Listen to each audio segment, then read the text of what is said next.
Letter of countless causes to Mr. Gilbert, enclosing the above. Sir, I am this instant favored with your letter. I am truly grateful for the satisfactory reply which it gives to every point of mine, and for the personal marks of kindness and attention you are pleased to evince towards me. I send you a second letter for Longwood. You are perfectly right in what you observed to me concerning the documents of the campaigns of Italy. When I was still in St. Helena, I beg you will offer my thanks to Lord Bathurst for the instructions he has given to Sir Hudson Lowe in order to remove any difficulty in the transmission of those papers in the event of the Emperor Napoleon being pleased to confide them to my care. I am going to write to London to desire that a note may be handed to you of the books and pamphlets which I should wish you would have the kindness to forward to Longwood. I am too much out of the way to be able to select them in time. At all events, if the first opportunity that offers for St. Helena did not afford sufficient time to allow of this note being delivered to you, may I request you will take the trouble of sending off at once the last pamphlets written by Duprat, Fievet, Benjamin Constant, Chateaubriand, those upon the Concordat, etc. Will you also add to them such English publications as you may think most recent and possessing greatest merit?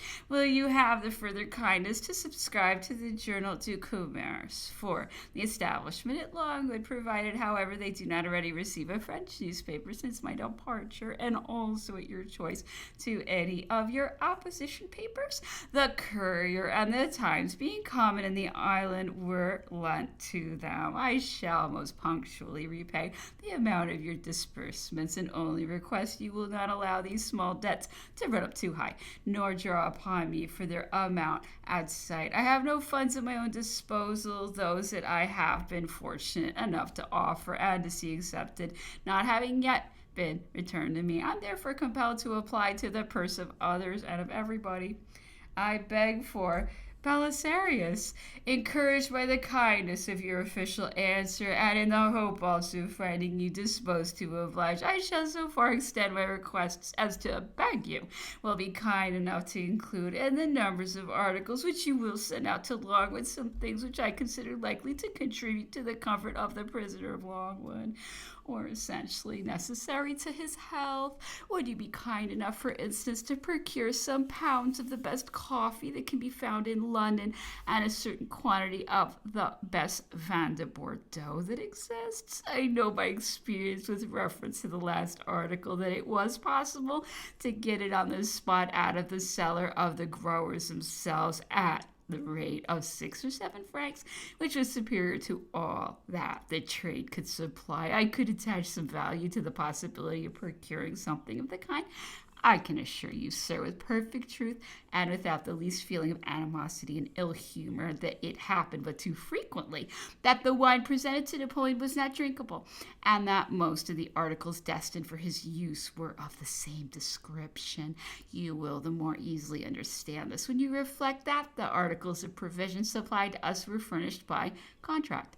Your government disperses the necessary sums, no doubt, but you are too well acquainted with matters of business not to be aware of the abuses and inconveniences connected with the furnishing of supplies. My intention in alluding to this is not to bring forward a fresh subject of complaint. I merely give vent to the effusion of the moment. I sent from the Cape some Constantia wine. It was found good and was relished at Longwood. Will you be kind enough to order some more to be sent on my account? Another article which I should very much wish to procure is some of our Provence oil, of the best quality, purchased on the spot. We never had anything of the kind given to us that was not quite disgusting. The want of eau de cologne was also felt very much, which habit had rendered necessary to health. I am aware, sir, that I am taking the liberty of entering into details which are quite inconsistent with your sphere of life, and I can hardly conceive how, with the best intentions in the world, you will be able to superintend the execution of my requests. Yet the mere dictates of humanity, the most trivial feelings of attention and kindness, seem to be sufficient to establish a right to such indulgences. It was in order to obviate all these difficulties and at the same time to satisfy every claim that I so strenuously solicited the permission to fix my abode in England. The objects to which I presume to call your attention would have been my sole and constant occupation, and I should have fulfilled it scrupulously. Reliance might have been placed in me upon that score. I should have been faithful to all that I had promised, and what inconvenience could have resulted from granting the permission to bestow such innocent care and marks of attention, and which are so natural? What name, on the contrary, might not justly be given to the cruel interdictions which have been pronounced? Could they be maintained, I still solicit and am anxious to obtain a relaxation in my favor, that is in favor of humanity. I live at Frankfurt as if I were yet under surveillance. I scarcely leave my apartment more than I should have done were I really so, and I should have lived at London in the same manner. I shall now conclude this long letter, sir, by requesting you will lay before the minister the demand which Prince Lucien Bonaparte has instructed me to address to him, to be allowed to proceed to St. Helena, to reside there 2 years, with or without his wife and children, engaging that he and his suite will not contribute in the least degree to occasion any augmentation of expense, promising to submit to every restriction imposed upon his brother, and offering to submit to any restrictions that might be imposed upon himself personally, either before his departure or after his return. The information which you are kind enough to give me concerning my papers seized on the Thames is the first word that I have heard upon the subject since I was deprived of them. I have requested the British minister resident here to have the goodness to claim them at Berlin, where they seem to be forgotten. I assure you that their absence has been to me, and is still, the occasion of a great deal of inconvenience and serious injury. I have the honor, sir, with the sentiments of the highest consideration. Councilless Causes. Third letter from the Councilless Causes to General Count Bertrand. I experience a certain pleasure, my dear General, in writing my third letter to you from the thought that my first must now be very near reaching you. I hope my second is already on its way to St. Helena, although I'm not fortunate enough to be certain of it. A great many publications were to be sent out at the same time, and I'm going to transmit a note of some others to be sent with the present letter. I've just heard from my wife, who is on the point of quitting Paris to come with my children and reside with me. She informs me that she had seen the family of General Gourgaud and had given to them all the details which she had heard from me concerning himself and your establishment at Longwood. His mother and his sister are both very well, and send him the assurance of their most affectionate love and good wishes. Your family Grand Marshal was in one of the provinces, and for some time past no news had been received from them with respect to the family of Count Montallon. Madame de las Casas has not been fortunate enough to meet with anybody belonging to it. I hope to be able in my next letter to speak of your friends, notwithstanding they are away from the capital. All the members of the Emperor's family are quite well. I have heard of every one of them since my last, and shall hear every month, so as to be able to transmit regular information to you. They all follow him with their good wishes and live only for him. Most of them had been hitherto entirely deprived of any information respecting him, and the little that I have been enabled to tell him has therefore proved most valuable and dear to them, to satisfy their interest and their affection, which are both natural. I shall request the British government, when they receive news from St. Helena, to allow me to receive the intelligence of the state of the Emperor's health. It is a favor which I shall request in the name of a numerous family, and I hope it will not be refused to the sentiment which dictates it. Prince Jerome has done me the honor to inform me that the conditions attached to the permission of corresponding with his august brother, and his profound veneration for him, whom he acknowledges as his second father, have alone prevented him from having the happiness of writing to him and laying his existence at his feet. If the situation of the Emperor be not improved next year, he proposes to ask permission of the British government to go to St. Helena with his wife and son.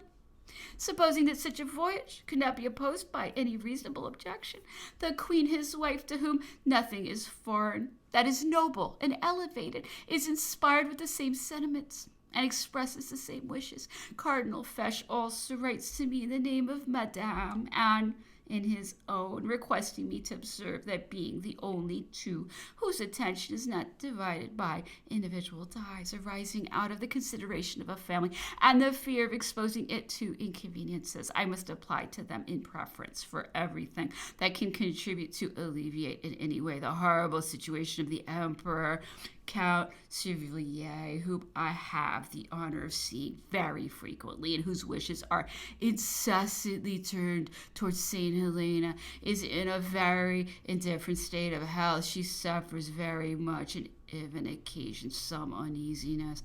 The princesses, her daughters, are quite well. I have just received at last my papers, which had been seized in the Thames. They have reached me after 4 months of useless rambling and of daily privation to me. Fatality alone can have occasioned the delay, for they have been returned to me unopened.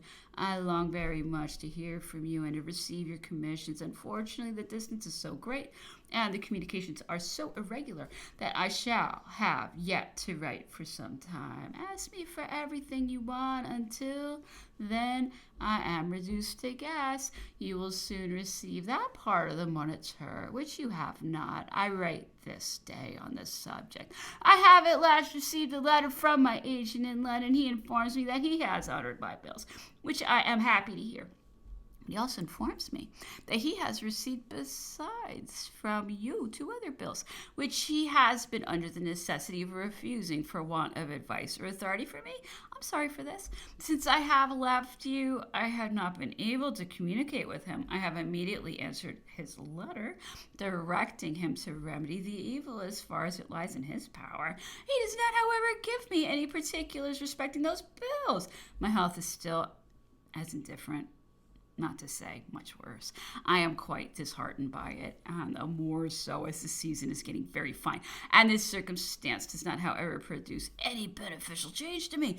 That is the reason why I remain at Frankfurt, being placed in the center of a great number of mineral springs where the physicians intend to send me. Receive for yourself, Grand Marshal, and for my dear companions, the expression of my wishes and of all my sentiments. The colony of Longwood occupies and fills every moment of my existence. Take care of yourselves. Such is the wish of those who love you. I daily hear it expressed for you all. There are here or in the neighborhood several of the banished, somewhere particular acquaintances of yours. They love and venerate you. Countless causes. Letter from the Countless Causes to Mr. Goulburn, enclosing the proceeding. Frankfurt, the 27th of March, 1818. Sir, I have the honor to send you my 3rd letter for St. Helena. I have this moment received the papers which had been taken from me at Dover. They are sent to me without having been opened, and I feel grateful for this kindness. It had, however, never entered my mind to think of opposing their examination, and my letter to Lord Sidmouth, which was unfortunately published against my will prove the truth of this assertion. I am sorry that the obstinacy and the mistaken seal of subordinate agents should have given rise to the circumstance which has occasioned for me 4 months of inconvenience and daily privations. I must not omit, sir, to point out to your observation a circumstance which may perhaps have escaped you. You did me the honor to write to me on the 12th February.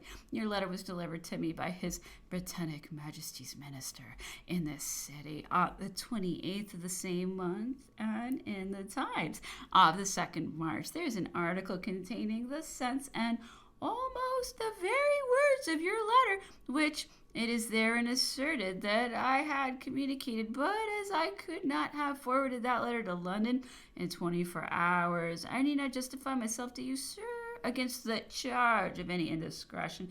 It is enough for me to put you in possession of the fact and to abandon its details to your calculation, assuring you that I attach too much value to what you are kind enough to transmit to me to give publicity to it in any way.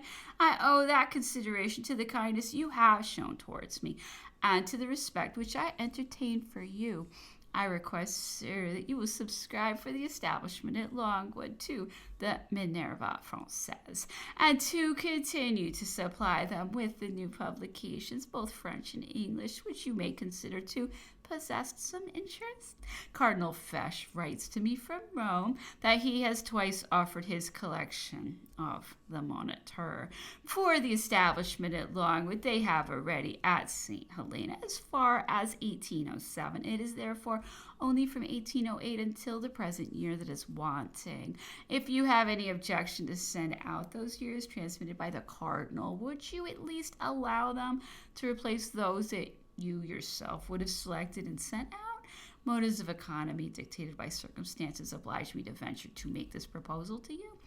All Napoleon's family unite in requesting me to entreat you, sir, in the name of sentiments the most affectionate and most natural, to have the extreme kindness to inform me of the state of health of their august relative each time that you shall receive the intelligence officially. This is a favor which we all ask of you, and which I trust that your heart will not refuse to grant to the wishes of so many persons who will feel most grateful for it. I am aware, sir, that each time I have the honor of writing to you, it is to address fresh importunities or to cause you fresh embarrassments, but I assure you from the bottom of my heart that it is against my will, and that I should feel extremely happy in being enabled to relieve you from this trouble.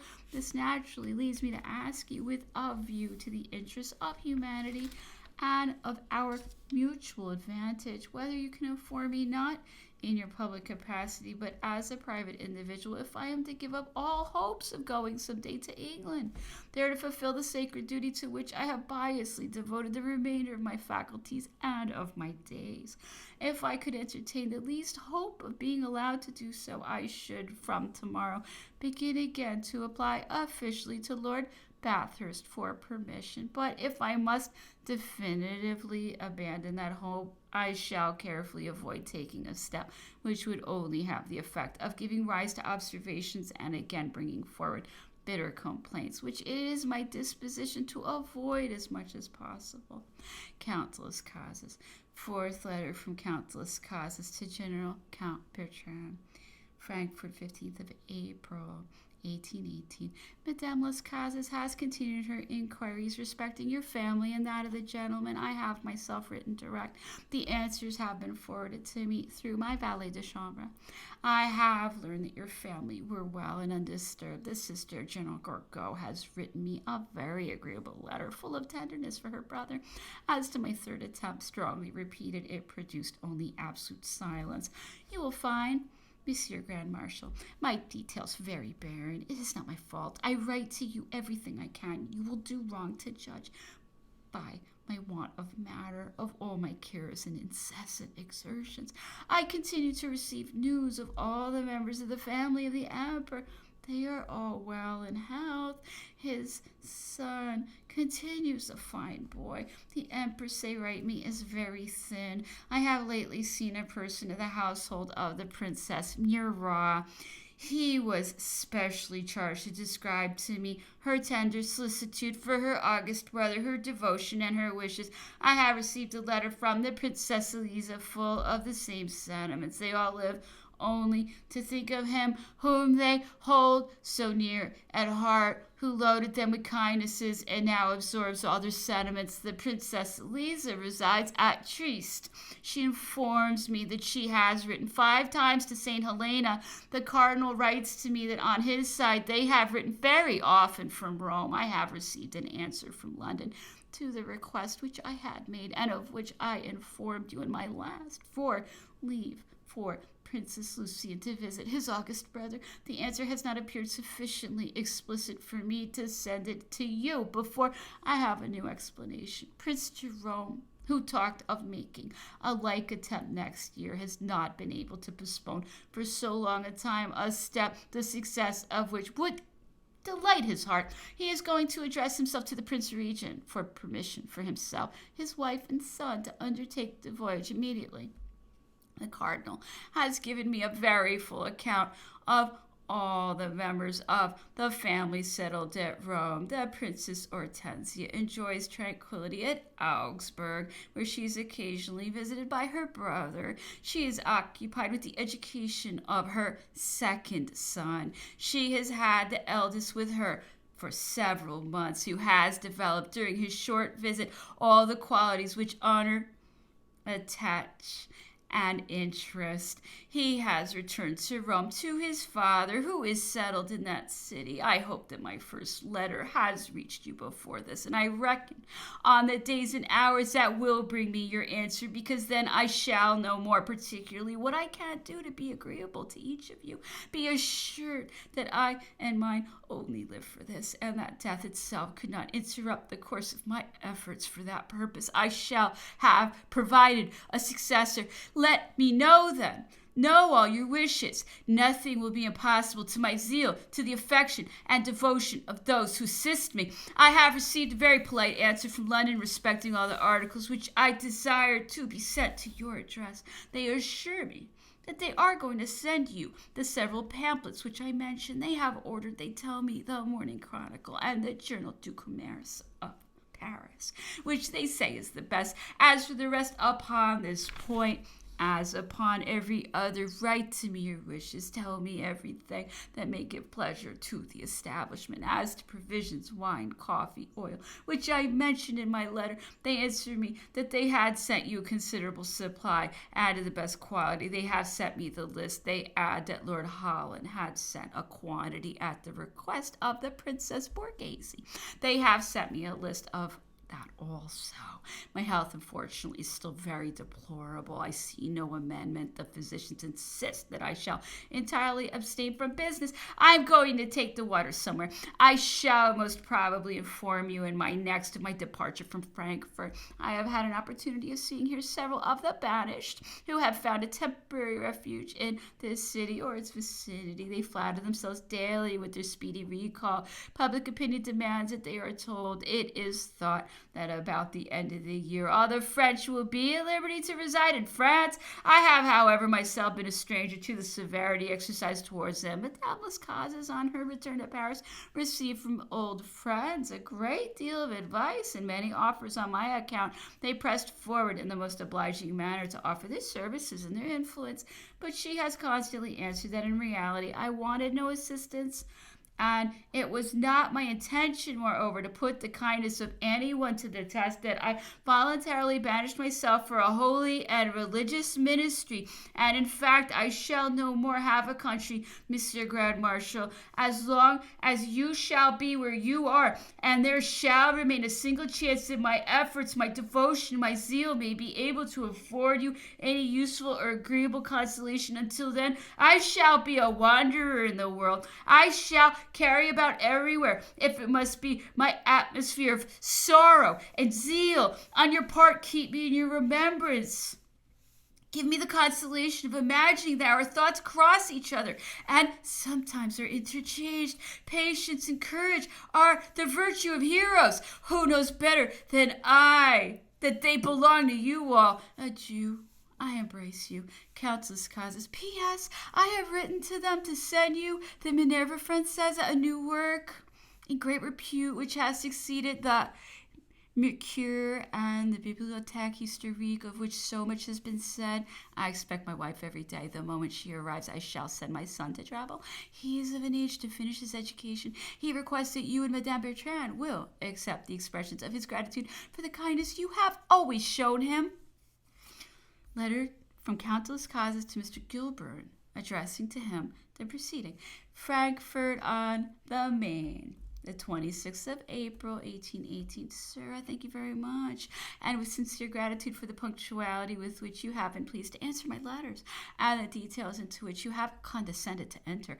I hope that at the present hour the several publications which you have mentioned to me will have been sent off for St. Helena. I request that you will please to add to them the Minerva Française, all that has appeared and shall continue to be published of that work, the same with regard to the Bibliothèque Historique. And once for all, I pray you to give orders to your bookseller or correspondent that you may comprise in the parcels, and without any further direction from me, everything remarkable which may appear, French and English, whatever may be the contained opinions. I thank you for the account you have been pleased to give me of all the supplies of necessaries which have been sent off for St. Helena, and the 2 lists 1 and 2, which you have had the politeness to add to it. I shall take the liberty of requesting that you will be pleased to add, by the first opportunity, some bottles of liqueurs of Martinique. But real impositions are often practiced in this article. You will pardon this petty detail. You know how happy I should esteem myself in saving you the trouble by executing it myself, which leads me naturally to mention with what impatience I await your answer to my last letter on that subject. You inform me, sir, that if Prince Lucien Bonaparte desires to leave Italy, he must address himself to one of the ambassadors of the great powers at Paris. May I further request you will let me know if, having obtained it, he may flatter himself that your government will permit him, in compliance with his request, which I have had the honor to transmit to you, to proceed to St. Helena? Count Lascazes, 5th letter from Count Lascazes to General Count Bertrand, Frankfurt on Main, 15th of May, 1818. I would write to you this day, my dear Bertrand, merely to be punctual and faithful to the date which I have invariably prescribed to myself every month for giving you news. No change having taken place in my situation, I could only repeat word for word the matter contained in my last. I hope to have been able to send you my letter from another place, but very violent pains in my eyes, which have aggravated my other complaints, have hitherto prevented me from setting out for some of the warm baths in the south of Germany, to which I shall repair, however, in a few days. I have the satisfaction to learn that my preceding letters have been regularly dispatched to you, and that a great many pamphlets have been sent off. I wish they may amuse you. Unfortunately, I provide for you a little in the dark. The circumstances of locality will be my excuse. I do my best. I am in a bad situation for that. Such a case as mine would require a capital. I am not permitted to reside in London, and in Paris I cannot accomplish my purpose. The same distance prevents me from thinking of sending you a great many little things with which I might employ myself if I were upon the spot. I had thought of completing for you a little chemical apparatus, but renounced it. I understand it would be useless to you. All the relatives of the emperor are well, and await with impatience the regular course of your letters, of which they entertain no doubt, as you will have received my first, with my invariable resolution to send you theirs every month punctually. My wife will rejoin me in a few days, to part no more, I hope. Count Lascazes.